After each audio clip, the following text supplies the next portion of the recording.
topic is transcription. In today's topic, before proceeding to the transcription, I would like to add something about the gene expression. Okay? So, gene expression. What do you mean by gene expression? So, gene expression is a phenotypic function. What is it? It is a phenotypic function. And to perform this phenotypic function, the genetic information that is stored in the form of nucleotide sequence in DNA has to be converted into amino acids that will form a polypeptide, which further form the protein. So this protein is responsible for the phenotypic function. So this conversion of DNA to the amino acid is not a one-step process, it is a two-step process. So actually gene expression involves two steps. First is the DNA to RNA, and from RNA to amino acid. So from DNA to RNA is through a step of transcription, and from RNA to amino acid are formed through translation. So today we are going to study about the transcription. So what is a transcription? Transcription is the first step of gene expression. It's the first step of gene expression in which the double-stranded DNA,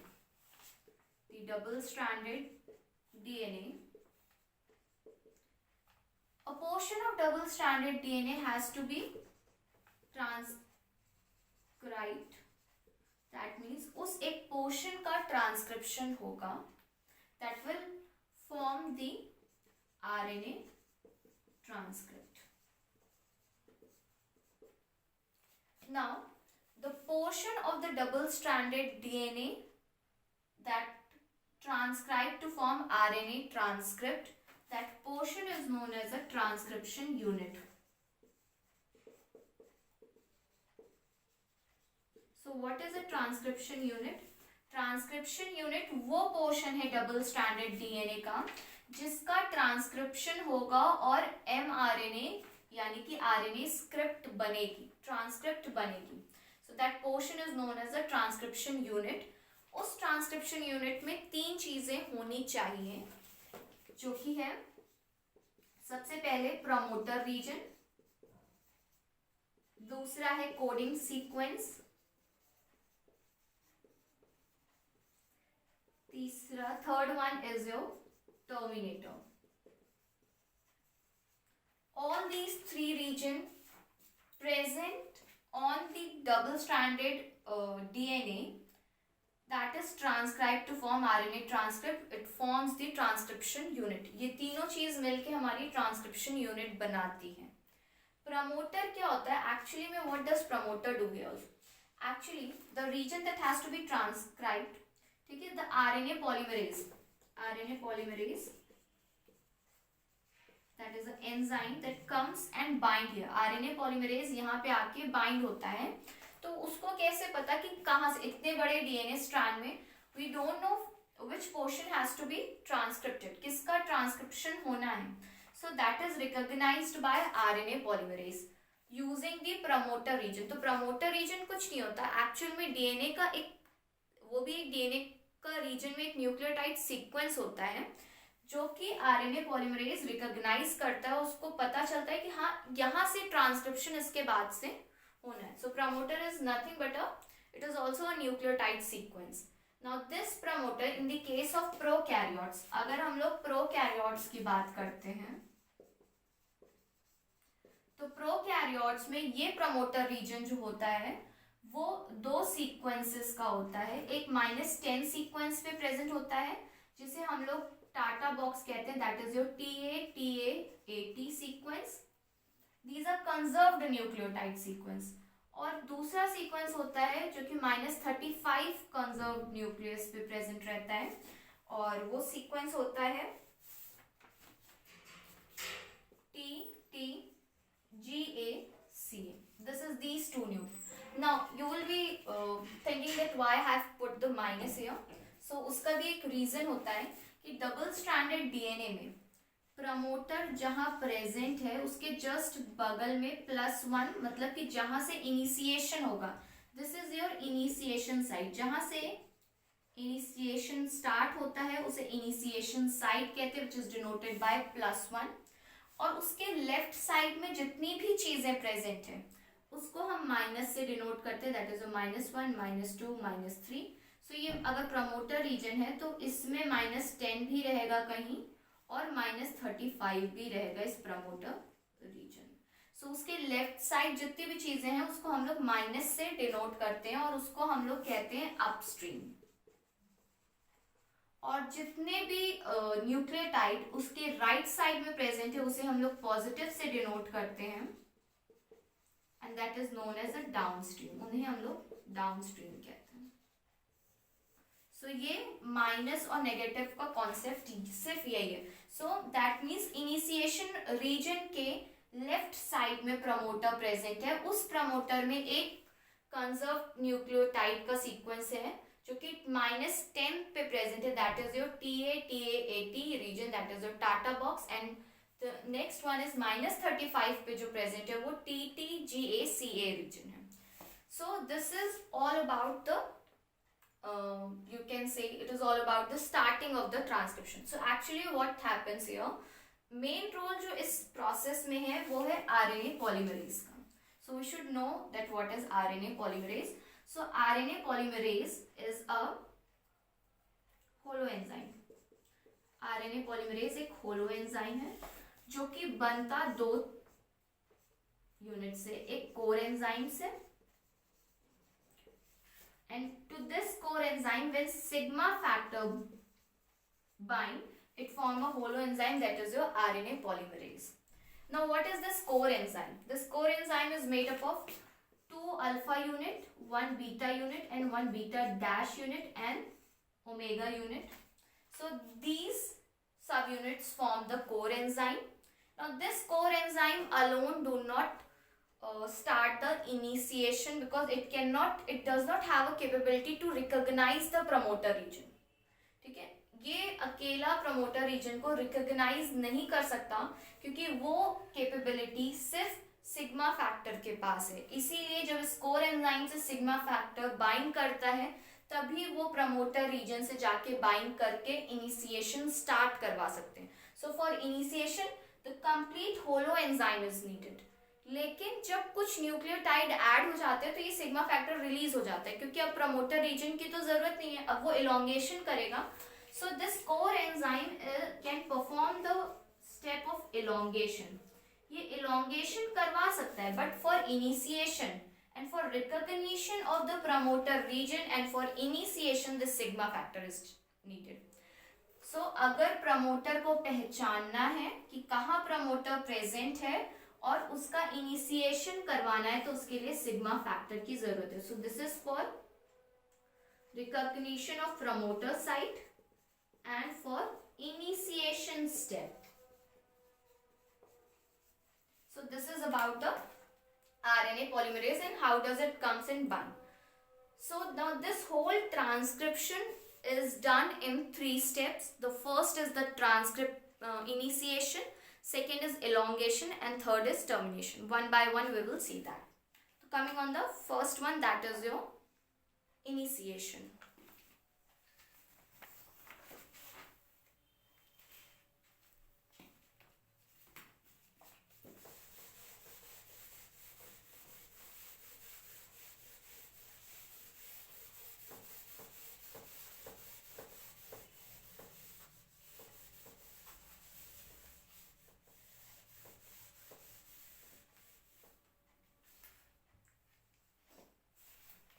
Now this is our double stranded DNA.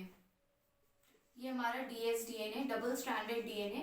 जब ये सिर्फ DNA present होता है तो उसको हम लोग कहते हैं monocomplex. That is known as a monocomplex. क्योंकि यहाँ सिर्फ एक कॉम्प्लेक्स है, that means only DNA is present. 3' end to 5'। अब यहाँ पे suppose this is your initiation site,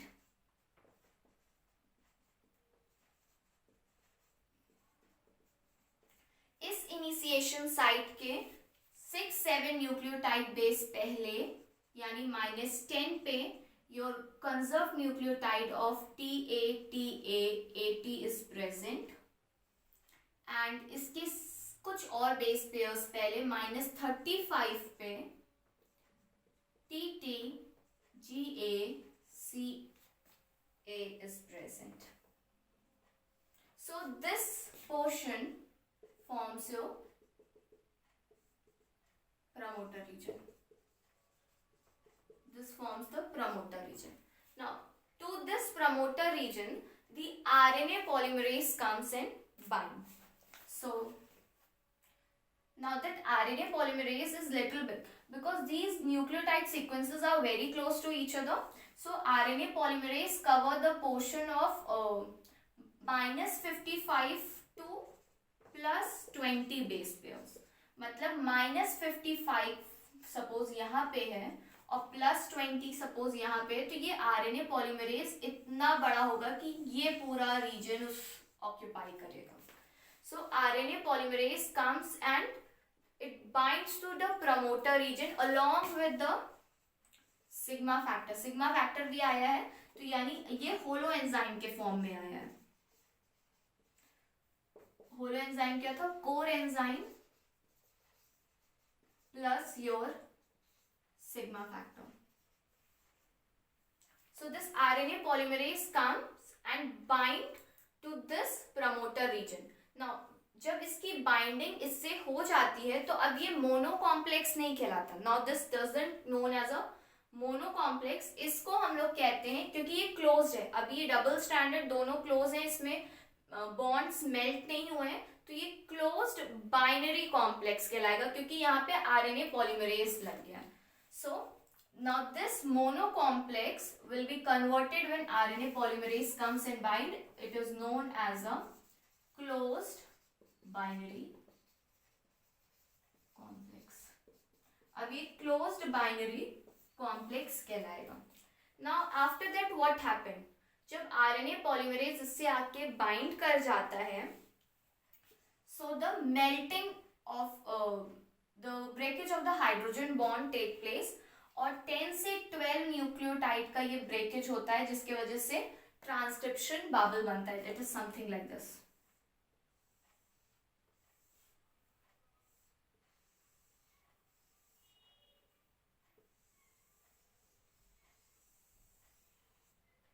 This is your RNA polymerase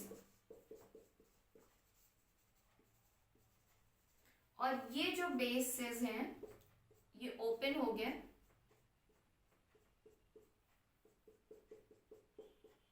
ठीक है, और इन्होंने ये जो बबल लाइक स्ट्रक्चर बनाया that is known as a transcription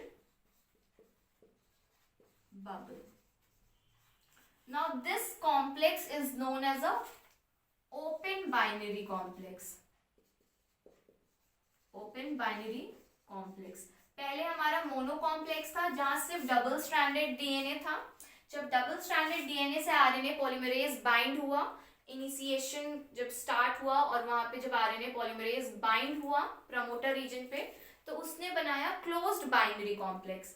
फिर क्लोज्ड बाइनरी कॉम्प्लेक्स के बाद जब ट्रांसक्रिप्शन बबल बना, बॉन्ड्स ब्रेक हुए, तो यहाँ पे ये बबल बनने की वजह से ये ओपन बाइनरी कॉम्प्लेक्स कहलाने लगा. Now this open binary complex is 12 to 14 base pairs होते हैं.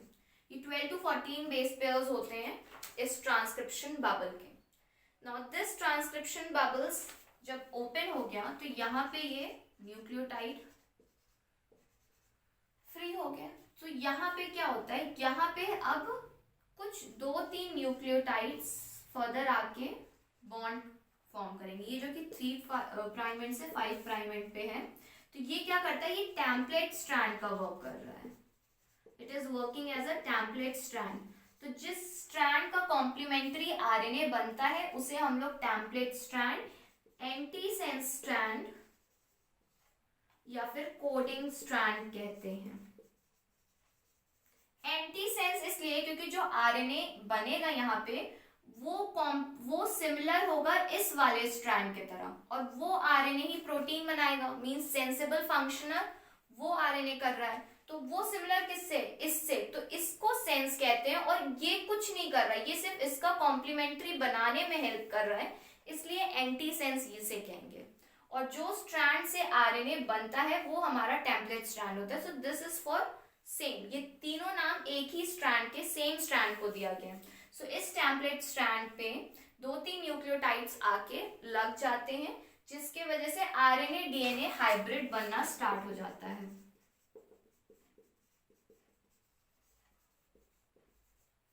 अब कभी कभी यहाँ पे एक और स्टेप या एक और चीज हो जाती है जिसे कहते हैं अबॉर्टिव इनिशिएशन। अबॉर्टिव इनिशिएशन क्या है? स्टार्टिंग के 2-3 न्यूक्लियोटाइड आके जुड़े, 2-3 बेस पेयर्स आके लग गए इससे, और इसके बाद ये प्रोसेस स्टॉप हो गया, अबॉर्ट हो गया, दैट मीन्स वो टास्क कंप्लीट हुआ ही नहीं। ठीक है, उससे और लंबा आरएनए बनाना था बट ऐसा हुआ नहीं, तो उसे कहते हैं अबॉर्टिव इनिशिएशन। एक्चुअल में अबॉर्टिव इनिशिएशन से पहले ये प्रमोटर क्लियरेंस भी होता है, तभी प्रमोटर क्लियरेंस के बाद ये न्यूक्लियोटाइड स्टार्ट होते हैं ऐड होना। So abortive initiation is a process in which only 2 to 3 or 4 nucleotides come and they add, और उसके बाद वो प्रोसेस, वो इलोंगेशन का प्रोसेस नहीं हुआ, 3-4 लगे बस, उससे ज्यादा नहीं लगे, और ये स्टेप, ये ट्रांसक्रिप्शन का प्रोसेस रुक गया, और ये जो 3-4 लगे थे ये एज इट इज बाहर आ गए, और लंबा ये गया ही नहीं। So that is known as a abortive initiation. अब जब अबॉर्टिव इनिशिएशन नहीं होगा तो ये कंटिन्यू और बेस पेयर्स को ऐड करता जाएगा। तो स्टेबल होने के लिए कम से कम यहाँ पे 8 to 9 न्यूक्लियोटाइड्स, जब 8 to 9 न्यूक्लियोटाइड ऐड हो जाते हैं तो ये अब स्टेबल हो जाता है। अब यहाँ पे अबॉर्टिव इनिशिएशन नहीं हो सकता, ठीक है। तो अब जब ये स्टेबल हो गया तो यहाँ पे जो सिग्मा फैक्टर था, ये सिग्मा फैक्टर रिलीज हो जाता है, the sigma factor is being released. क्योंकि अब इसके आगे क्या होना है, अब इसके आगे तो इलोंगेशन होना है। इलोंगेशन के लिए आरएनए पॉलीमरेज का जो कोर एंजाइम है वो केपेबल है। क्यों? क्योंकि उसके बीटा और बीटा डैश में कैटालिटिक सेंटर है, तो वो तो आगे का प्रोसेस करवा सकता है इलोंगेशन का, न्यूक्लियोटाइड ऐड हो सकते हैं, ठीक है। तो अब ये सिग्मा फैक्टर रिलीज हो जाता है when 8 to nucleotide stable configuration is being formed, the sigma factor is being release. तो ये पूरा स्टेप था इनिशिएशन का। तो इनिशिएशन का स्टार्टिंग कहाँ से हुआ था? मोनो कॉम्प्लेक्स से हुआ था। जब हमारे पास डबल स्ट्रैंडेड डीएनए रहता है, उससे आरएनए पॉलीमरेज प्रमोटर रीजन पे आके लग के क्लोज्ड बाइनरी कॉम्प्लेक्स बनाया, क्लोज्ड बाइनरी से ओपन बाइनरी कॉम्प्लेक्स बना, और ओपन बाइनरी कॉम्प्लेक्स के बाद अगर अबॉर्टिव इनिशिएशन नहीं हुआ तो 8 to 9 न्यूक्लियोटाइड ऐड हो गए, उसके बाद सिग्मा फैक्टर रिलीज हो गया। तो this is the process for the initiation. अब इनिशिएशन हो गया, इलोंगेशन में कुछ नहीं होता, यही प्रोसेस जो कोर एंजाइम है, जो कोर एंजाइम है वो कंटिन्यू करता जाएगा जितना लंबा उसको, जितने रीजन का ट्रांसक्रिप्शन कराना है। तो इलोंगेशन में क्या होता है, ये जो आरएनए है, आरएनए पॉलीमरेज आगे की तरफ मूव करता है, ठीक है। तो RNA polymerase moves in 5 prime end to 3 prime end direction. So elongation में क्या हो रहा है, movement of RNA polymerase from 5 prime end to 3 prime end direction, और ये ट्रांसक्रिप्शन बबल भी उधर ही मूव हो रहा है क्योंकि इधर का तो बनता चला जा रहा है। सो अब जब ये मूवमेंट होगा तो ये जो डीएनए है ये ऐसे थोड़ी ना प्रेजेंट है, ये तो कॉइल्ड फॉर्म में है। सो जब आगे की तरफ मूव होता है, सो इधर जो होता है, इस साइड जो होता है ये नेगेटिव, सॉरी इधर पॉजिटिव सुपर कॉइलिंग होने लग जाती है अनवाइंडिंग की वजह से। So in the direction of 5 prime end to 3 prime जब आरएनए पॉलीमरेज मूव कर रहा है तो यहाँ पॉजिटिव सुपर कॉइलिंग हो जाएगी अनवाइंडिंग के वजह से, और इसके पीछे साइड फिर से ये रीवाइंड हो रहे हैं, यहाँ पे रीवाइंडिंग हो रही है। तो जहां पे रीवाइंडिंग हो रही है वहां पे नेगेटिव सुपर कॉइलिंग है। सो अब हम लोग को ये पॉजिटिव और नेगेटिव सुपर कॉइल्स को हटाना है। सो यहाँ पे क्या वर्क करता है, यहाँ पे वर्क करता है टोपो आइसोमेरेज एंड योर गायरेज। ठीक है, तो इसी के साथ साथ यहाँ पे ऐसे टोपो आइसोमेरेज प्रेजेंट रहता है। ये टोपो आइसोमेरेज भी मूव करता है, जैसे जैसे ये मूव करता है, और इस पॉजिटिव सुपर कॉइलिंग को नेगेटिव सुपर कॉइलिंग में चेंज कर देता है। इसके वजह से जो स्ट्रेस पड़ रहा था वो स्ट्रेस को हटाने पे हेल्प करता है गायरेज। इस साइड गायरेज होता है और इसके बैक साइड पे टोपो आइसोमेरेज होता है, जो कि पॉजिटिव कॉइलिंग को कम करता है। So hope this is understood now कि इलोंगेशन में क्या हो रहा है। इलोंगेशन में सिर्फ और न्यूक्लियोटाइड ऐड हो रहे हैं और वहां पे सिर्फ कोर एंजाइम वर्क कर रहे हैं, क्योंकि सिग्मा फैक्टर अब रिलीज हो चुका है।